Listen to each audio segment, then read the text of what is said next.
The night was freezing, the kind of cold that made your fingers numb and your breath come out in white puffs. In a nearly empty gas station parking lot, Sarah sat in the front seat of her old, beat-up car, pulling her thin coat tighter around her.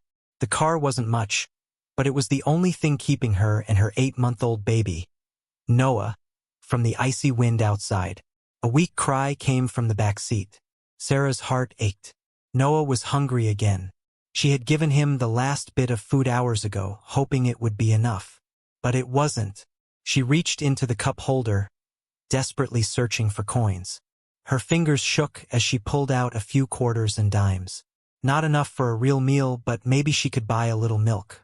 She looked at Noah in the rearview mirror. His tiny hands curled and uncurled, his little face red from the cold. I have to get him something, she thought. I'll be right back. Baby, she whispered, kissing his forehead. Pushing the door open, she stepped into the freezing night, shivering as the wind cut through her thin clothes. She hurried toward the gas station, her mind focused on stretching every cent. Then she saw it. A man in a dark suit stumbling near a sleek black car just a few feet away. His hands clutched at his chest. His body shook, and then he collapsed. For a split second, Sarah froze. A million thoughts ran through her mind. Should she help? What if it was dangerous? But then she saw the way he gasped for breath, his body shaking violently. Her instincts screamed at her. Run. Help him. Now. Sarah dropped to her knees beside the man, her breath clouding in the freezing air. His face was pale, his lips slightly blue. His chest barely moved. Panic surged through her, but she shoved it down. This wasn't the time to freeze. Sir, can you hear me? She asked urgently, shaking his shoulder. No response. Her fingers fumbled against his neck, searching for a pulse. It was faint, too faint. Her stomach tightened. He was slipping away. With trembling hands, she yanked her phone from her pocket and dialed 911. There's a man in the gas station parking lot. He's not breathing properly. I think it's a heart attack. Please hurry, she pleaded. The operator's voice was calm but firm. Do you know CPR? Sarah swallowed. She did barely. Years ago, she had learned it in a mandatory first aid course at a job she lost long before life took this turn. But remembering wasn't the same as doing it now under pressure. Still, she had to try. Planting her hands firmly on his chest, she started compressions. Come on, she murmured, forcing the rhythm into her head. 1, 2, 3. The minutes stretched endlessly. Her arms burned. Her breath came in short, desperate gasps. She was exhausted, but she wouldn't stop. Then sirens. Red and blue lights flooded the lot as paramedics rushed toward her. One of them gently pushed her aside. Ma'am, you did great. You probably just saved his life. Sarah's arms shook as she rose to her feet. The moment the paramedics took over, reality hit her.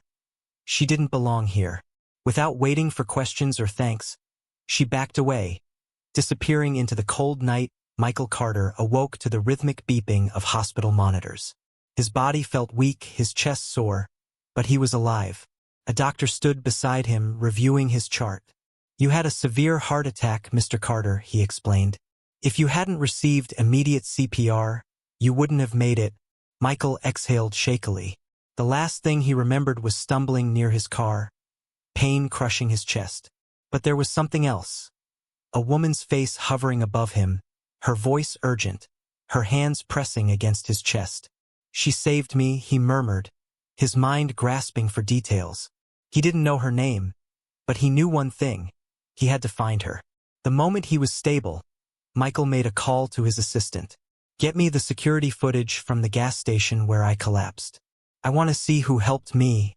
Hours later, he watched the grainy footage on his laptop. The video showed him falling to the ground, and then a woman rushing to his side. He zoomed in, studying her. She looked young, tired, worn down by life. Then he saw her car. An old, beat-up sedan, stuffed with blankets. His stomach tightened. She was living in it. Michael leaned forward, his mind made up. He owed this woman his life. A quick record search led him to a small diner across town. The next morning, Michael Carter walked through its doors. looking for the woman who saved him. Sarah wiped a bead of sweat from her forehead as she balanced a tray of coffee cups in one hand. The diner was packed, the smell of greasy food and burnt coffee clinging to her clothes. She had been on her feet for hours, exhaustion weighing on her like a heavy coat, but she couldn't afford to slow down. She approached the counter, forcing a tired smile. "What can I get you?" Then she saw him, the man from the parking lot. Michael Carter sat at the counter, his piercing blue eyes locked onto her. Recognition struck her like a jolt of electricity. Her breath hitched. What was he doing here? Did he remember her? Michael studied her, his expression unreadable. "I've been looking for you," he finally said. Sarah stiffened, her heart hammering. I don't know what you mean," he exhaled, placing his hands on the counter. "You saved my life." Sarah swallowed hard. "I just did what anyone would have done." "Not everyone would have stopped," Michael said, his gaze unwavering. "You did. And now I need to know. Why are you sleeping in your car?" Sarah's blood ran cold. He knew. Her grip tightened on the tray. "That's none of your business." Michael leaned forward, his voice softer now. "Sarah, I owe you my life. The least I can do is help." Tears burned behind her eyes, but she shook her head. "I don't need a handout." Michael studied her for a long moment, then nodded. "Then let me offer you something better. An opportunity." Sarah's breath caught in her throat. An opportunity? She didn't trust it. Too many times in her life, promises had been empty, and kindness had come with a price. She shook her head. "I appreciate it, but I don't take handouts." Michael leaned back, studying her. "It's not a handout. It's a job." Sarah frowned. "A job?" He nodded. "I own Carter Enterprises. I'm offering you a position, something stable. Not out of pity, but because I see potential in you." Sarah let out a dry laugh. "I'm a waitress, not a corporate executive." Michael smirked. "That can change." Sarah glanced toward the back of the diner, where Noah lay sleeping in his car seat. The thought of him spending another night in that freezing car made her heart twist. She was exhausted. She had fought for so long, trying to hold everything together. Michael must have seen the conflict in her eyes because he added, "I've also arranged temporary housing for you and your son. Safe, warm, and no strings attached." Tears welled up before she could stop them. "Why are you doing this?" she whispered. Michael's expression softened. "Because I know what it's like to struggle. And because good people deserve a break." Sarah swallowed hard. She had spent so long fighting alone, carrying the weight of survival on her shoulders. Could she really trust this? She took a deep breath. "I'll do it, but only if I earn it." Michael smiled. "That's exactly what I was hoping you'd say." Sarah stood in the towering glass building of Carter Enterprises, clutching a folder tightly in her hands. The sleek office space, buzzing with professionals in sharp suits, felt like an entirely different world from the greasy diner where she had spent years waiting tables. Her first few days were overwhelming. She worked long hours, absorbing everything she could: data reports, business strategies, and corporate policies. She refused to let doubt creep in. She had promised Michael that she would earn this opportunity, and she intended to. Michael personally took her under his wing, mentoring her in ways that went beyond business. He taught her how to negotiate, how to lead, how to believe in herself. And Sarah rose to the challenge. Her intelligence, resilience, and unshakable work ethic did not go unnoticed. Within months, she moved from an entry-level assistant to a project coordinator, and then to a managerial role. She thrived not because of luck or charity, but because she refused to fail. At night, she would come home to Noah in their warm, safe apartment, a place she never thought she'd have. She would hold him in her arms, whispering promises of a brighter future. For the first time in years, she wasn't just surviving. She was living. 1 year later, Sarah stood in a boardroom, leading a presentation in front of top executives. She was no longer the woman struggling to find loose change for food. She was an executive in one of the most powerful companies in the city. After the meeting, Michael patted her shoulder. "I told you, you had potential." Sarah smiled.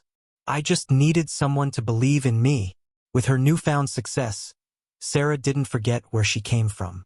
She created initiatives to help struggling single mothers, funding shelters and job training programs. She wanted to be the person for others that no one had been for her. One cold evening, she stopped by a small diner for coffee. Outside, she saw a homeless man shivering in the cold. He reminded her of herself not long ago. Tired, beaten down, but still fighting. Without hesitation, she bought an extra meal and walked outside, handing it to him. "Thank you," he said, eyes full of quiet gratitude. Sarah smiled. "No need to thank me. Just remember, when you can, help the next person." As she walked away, she knew the truth. Kindness always comes back. In ways you never expect. Sarah stood in Michael's office, the city skyline glowing behind him. She took a deep breath, emotions swelling in her chest. This moment felt surreal. "Thank you," she said, her voice thick with emotion. "For everything." Michael leaned back in his chair, studying her with a small smile. "I didn't save you, Sarah. You saved yourself. You're the kind of person who helps others, even when no one is watching. That's why you're here." Tears welled in her eyes, but they weren't from sadness. They were from gratitude, from victory. That night, she held Noah in their warm home, whispering, "We made it," and for the first time she truly believed it. They were safe.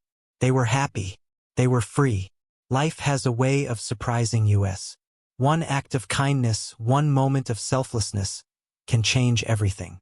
Sarah saved a man's life without expecting anything in return. But in the end, it was her own life that changed forever. From struggling in the freezing cold with nothing to her name to standing tall in a place of success, she proved that no matter how hard life gets, doing the right thing always comes back in unexpected ways. A year ago, she was searching for loose change to feed her baby. Now, she was using her success to help others in need. As she tucked Noah into bed in their warm, safe home, she smiled, knowing they would never have to suffer again. Because in the end, the good we put into the world always finds its way back to us. If this story inspired you, don't forget to like, share, and subscribe for more amazing stories. Let us know in the comments where you're watching from. We'd love to hear from you. Globe showing Europe Africa's sparkling heart.